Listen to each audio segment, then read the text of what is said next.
Hello, అందరికీ నమస్కారం అండి. నా పేరు అందరు కాశీ అన్నపూర్ణ.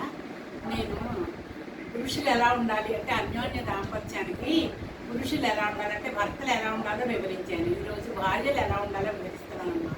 ప్రతి ఆడపిల్ల పుట్టింటి నుంచి ఎంతో గారంగా పెరిగి వెళుతుంది. అలాగే ఏంటంటే ఆడింది ఆట పాడింది పాటగా తల్లి తండ్రి జరుపుతారు.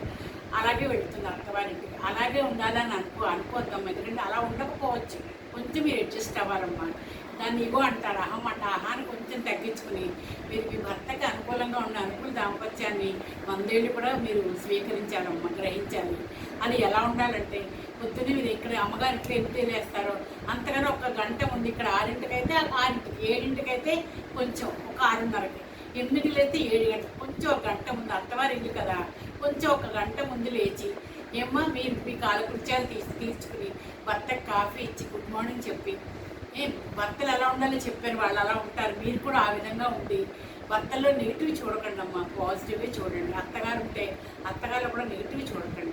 మీ అమ్మగారు ఉంటే మాత్రం కసర్రా చెప్పండి, విసుక్కోరా, కసురుతారు కదా అమ్మైనా మనం సరిగా చెయ్యకపోతే అలా అనుకోండి. అందులో అమ్మని చూసుకోండి. అత్తగారిలో అమ్మని చూసుకుంటే మీకు అసలు ఏ గొడవలో ఉండవు, ప్రశాంతంగా ఉంటుంది. అలాగే మీరు ఎంతవరకు చేయగలరో అంతవరకు చేసుకోవాలమ్మా. పుట్టింట్లో పని చేశారో ఆడవాళ్ళు, అది కరెక్టే.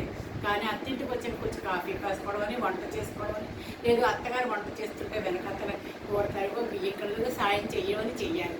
లేదు మీరే చేసుకోవాల్సి వస్తే మీరే చేసుకోండి. కొంచెం పెద్దరాడలు ఇస్తే పనులనే అవుతాయి. మీరు కూడా వర్కింగ్ ఉమెన్ అయితే, వర్కింగ్ ఉమెన్ కాకపోతే భర్తకి చేసి ఇచ్చాక మీరు నెమ్మదిగా చేసుకోవచ్చు.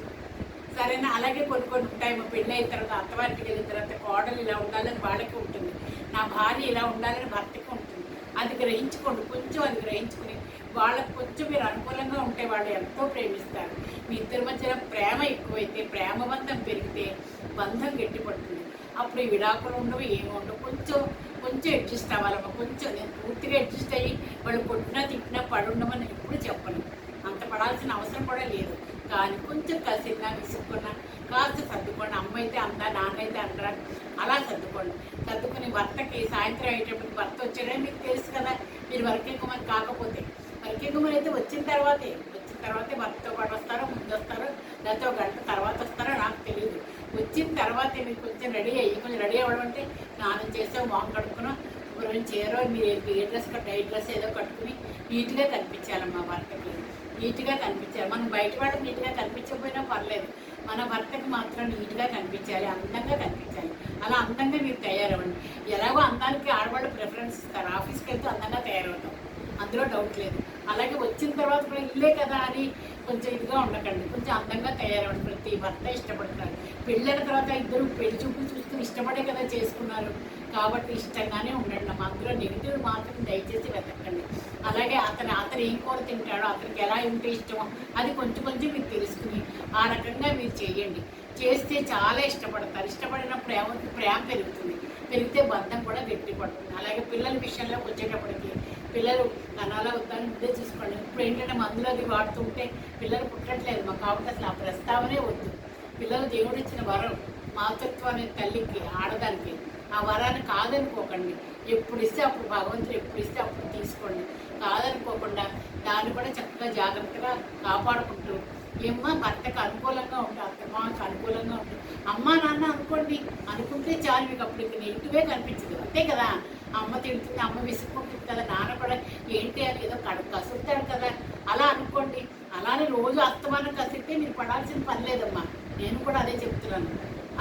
అది ఎందుకు కసురుతున్నారో చూడండి, అది మీరు రెక్టిఫై చేసుకోండి. ఆ విషయం మళ్ళీ ఇంకోసారి అలా జరగకుండా చూడండి. సపోజ్ కాఫీయే ఉందనుకోండి, కొంచెం వేడి తగ్గిందనుకోండి, అమ్మాయి వేడిగా లేదు, ఏంటమ్మా చల్లగా ఇచ్చా అన్నారు అనుకోండి, సరే మామయ్య గారు నేను కొంచెం వేడి చేసి ఇస్తానని నాని తీసుకొని వేడి చేయండి. మీకు టైం లేకపోయినా 10 నిమిషాలు వేడి చేసి ఇవ్వండి. హైలో పెడితే అత్తగారు చెట్టుకు హైలో పెట్టి గిన్నెలు మాడిచేస్తున్నారంటే చెప్పండి, మా మామయ్య గారు వేడిగా కావాలన్నారు, మరి నాకు టైం లేదు కదండి, అందుకని హైలో పెట్టారు, పర్వాలేదు పనమ్మాయితో చెప్తాలండి అని అలా మంచిగా ఉంటూ మీరు కాస్త ఓపిక పట్టి భర్తకు అనుకూలంగా ఉంటేనమ్మా మీరు చాలా అనుకూల దాంపత్యం అవుతుంది. నేను చెప్పినవి కొంచెం పాటించండి. మళ్ళీ కొన్ని వివరాలు కొన్ని తర్వాత చెప్తానమ్మా మీకు. అర్థమైందా? ఆడపిల్లలందరికీ అంటే భార్యలందరికీ అర్థమైంది అనుకుంటాను. ఎందుకంటే నేను అలా పాటించాను, నా పిల్లలకి అలా చెప్పాను. మా సంసారాలు చాలా బాగున్నాయి. 50 ఏళ్ళైంది మా పెళ్ళయి. కాబట్టి మేము ఇప్పటికీ ఎంతో అన్యోన్యంగా ఉంటాం. మా కూతుళ్ళు అల్లుళ్ళు కూడా అలాగే ఉంటున్నారు. కాబట్టి మీకు కూడా అలా అందరూ మా పిల్లలు వస్తే కుటుంబం అమ్మ నేను అలాగే భావిస్తాను. అందరూ మా పిల్లలు, అందరూ మా పిల్లగాళ్ళు అని అనుకుంటాను. కాబట్టి నేను ధైర్యం చేసి మీ అందరికీ చెప్తున్నాను. దయచేసి ఈ వీడియోని జాగ్రత్తగా చూడండి, వినండి, గమనించుకోండి. మీకు ఏమైనా డౌట్లు ఉంటే మీరు కామెంట్స్ పెట్టండి. మన ఫోన్ నెంబర్ ఉంది, కామెంట్స్ పెట్టండి. మీకు ఇంకా ఏమైనా సలహా కావాలంటే కూడా నన్ను అడగండి. ఎందుకంటే నా దగ్గరికి ఇద్దరు అదే వస్తారు అందరూ, నాకు ఈ సలహా కావాలి, నాకు ఈ సలహా కావాలని. అత్తగారు వాళ్ళకి పడని వాళ్ళు వచ్చి అడిగారమ్మ, వాళ్ళు ఎలా ఉండాలో, అసలు వాళ్ళ ఇంట్లో ఏం జరుగుతుందో తెలుసుకున్నాను. వాళ్ళకి ఎలా ఉండాలో చెప్పాను. చక్కగా యశోద గారు ఆవిడ పేరు, వైజాగ్. ఆవిడ చక్కగా అమ్మ మీ ఇప్పుడు అత్తగారి వాళ్ళు ఎంత బాగున్నామో మీరు చెప్తుంది విన్న తర్వాత అన్నారు. చాలా నాకు ఎంత ఆనందం వేసింది. అలాగే మీకు ఏమైనా డౌట్స్ ఉంటే నాకు తప్పకుండా మీరు నన్ను సంప్రదించవచ్చు. ఎప్పుడైనా మీకు అవైలబిలిటీగా ఉంటాను. ఏమ్మా దయచేసి ఆడపిల్లలందరూ గ్రహించండి. అహంకారాన్ని చంపుకోండి, విడవండి, ఇగో విడవండి. ఏమ్మా అనుకూలంగా ఉండండి.